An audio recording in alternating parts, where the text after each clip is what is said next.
Good morning viewers. তো আজকে হলো 19 অক্টোবর, রবিবার। আজকে আমার খুবই দুঃখের দিন যে রবিবার, আজকে রেস্ট ডে।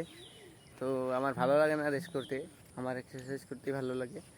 তাও কি বলবো, রেস্ট তো নিতেই হবে একদিন সপ্তাহের মধ্যে, নইলে বডিতে কষ্ট হবে। তার জন্য আজকে রেস্ট নিয়ে নিলাম কষ্ট করে। তো টাটা। তো দেখতে পারো বডি কন্ডিশন বিনা পাম্পে।